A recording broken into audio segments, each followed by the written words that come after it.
Hello, nerds, geeks, mutants, and freaks alike. It's me, RandomDragon.EXE, and today I want to discuss the one twist villain that I think had a lot of potential that Disney completely wasted. No, not that one. No, the other one. Oh, not her. Oh god, it's the worst one yet. Finally. Hans, the one time I want to see him. Yes, I want to talk about Hans's twist and present a few fixes to the writing that I and others believe could fix his villainy and the character and the way he's written overall. So here, I'm going to quickly go over 3 different routes that the movie could have taken with the writing towards Hans's characterization. So this first path is going to be a little long because I'm going to be going through the important scenes with him, so please bear with me on this one. Now, in this first fix to the writing, Hans could have been initially presented as a villain from the start to the audience, but not towards Anna and Elsa and the other characters. In this path, there had to be a few scenes, or a lot, added in to give him room to allow us to see his villainy. So, for example, a scene where he is introduced as being power hungry and yearning for power over a kingdom. And maybe he could even explicitly state that he'll even kill or marry into it if he has to. You know, kind of like at the beginning of the movie, where the Duke of Weaselton has his scene. Duke of Weselton. Now, whoops, slip of the tongue. Now, when he meets Anna, it's pretty much the same thing. However, when he falls into the water in the scene, he would immediately have a scowled expression to show his villainy. Then when Anna goes away, he smiles deviously and says aloud to himself something like, "Oh, this would be too easy." Then, inside the castle party, there could be a small scene where he has a devious expression to indicate that he is planning on choosing to catch her and manipulate her for his plan. Then, the song Love is an Open Door between Anna and Hans would just play out exactly the same, just with a few visual indicators to the audience that he is manipulating her throughout. Another scene that can be added can also be seeing him have a devious smile after Anna says yes to his marriage proposal.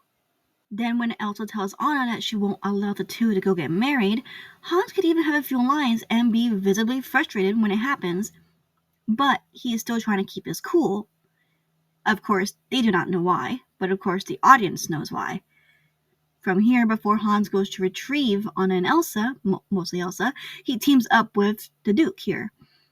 And we could have him tell the Duke that his 2 men can kill Elsa, then when he marries Anna as queen, he'll have the kingdoms trade of his kingdom to fulfill both of their plans. So after this scene, there will be more stakes and suspense to the story when we know about his plan. Now, in order for the next scenes to work, there needs to be a massive change in the following scenes. For one, Elsa is thrown into a dungeon where they were planning to kill her in private, but she overhears them and quickly escapes with her ice powers before Hans is able to do it.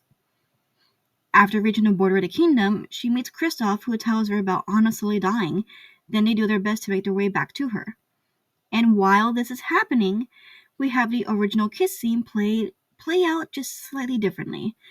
Anna tells him to kiss her, and the scene plays out the same, except that now he tells her about his original plan, then says that there's been a change to kill both of them, to guarantee his place on the kingdom's throne, and he leaves her there to die.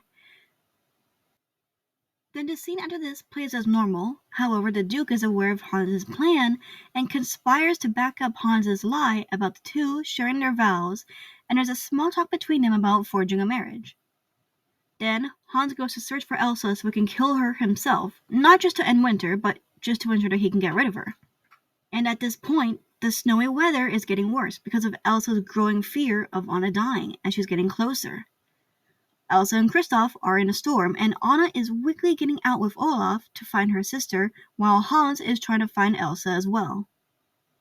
The storm's weather drifts Elsa and Kristoff away from each other via the glacier from the ship's impact.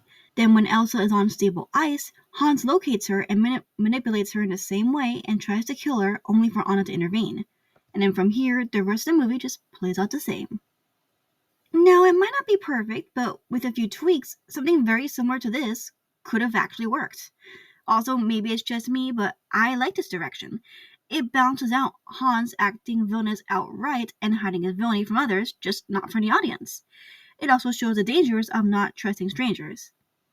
And not only that, but it also emphasizes the fear and love aspect of the film through Elsa's fear and love for Anna, and Elsa's love when she sacrifices herself for Elsa. Now, in this next writing fix, Hans's characterization would stay the same and he would be a good person. One thing of note is that here, Elsa was captured as well, but instead, this dude's arrow hits the chandelier without Hans's help, because he was just genuinely too slow to stop him. Here, the movie proceeds as normal until the kiss scene. Here, he'll be a villain but for a different reason. He tries to kiss Anna, but when it doesn't work, he gets heartbroken, because he does love her, but it's not true love, as he only knew her for a day. Hans then gets the last resort idea that the only way to save Anna from freezing is to kill Elsa. Of course, he doesn't like it either, but here he genuinely wants to save her, so he leaves her there and it's just an act of desperation. Then the scene where he finds Elsa can play out the same, and Anna saves her as it normally plays out. From there, the movie plays out the same, and there could even be some sort of small redemption, where he explains his reasoning to the others and that he does truly love and care about Anna. So in this path, he is more of a misguided lover who is acting on his emotions and desperation to go save Anna. It would show caution to people about not just falling in love with strangers, but about others who would do crazy things for love, where their actions can escalate into dangerous territory. In this next one, which is probably the shortest, Hans is once again a good character, but the kiss just doesn't work because the love that they have is, once again, only surface level, and it's not true love. However, this time, he tries to actively help Anna with staying warm and talking to her to find a way to ensure that she lives. Once Anna tells him about an act of true love will thaw a frozen heart, he reasons that Elsa will probably know what to do, since she's the one who froze in the first place. Everyone is making their way to each other in a storm, but this time the Duke is the one who tries to kill Elsa, as he wants to get rid of the winter and destroy her sorcery once and for all. Then Anna sees it and sacrifices herself, and this act allows her to unfreeze, and the movie can play out with the Duke getting jailed for attempting to kill Elsa. Hans will instead be a close friend to Anna and Elsa, and maybe at most, maybe even teasing getting to know each other to develop their relationship. Or it could end with them being close friends. Who knows? Point is, Hans is completely good, and love is not just about romance. It could be even platonic, or to those who just care about you. Or even love can come in different forms. Who knows? It would be cool to actually play along with the love aspect of the film. Point is, Disney completely wasted Hans's writing, and heck, even the movie's writing, where it could have taken different paths about love and true love. They had a really good message, it's just the execution was written so horribly. They could have created beautiful messages about love instead of whatever we got. And don't get me wrong, Frozen is a really good movie. It's just that Hans really feels either completely wasted, next to even flat out unnecessary with his inclusion with what we got. I just wanted to share this as I wanted to improve one of the weakest villains, in my opinion, that Disney has created. I hope you guys liked the video and the fixes that I presented. And if you have another idea for Hans' character writing, I would love to hear it in the comment section. This is RandomDragon.EXE, signing off.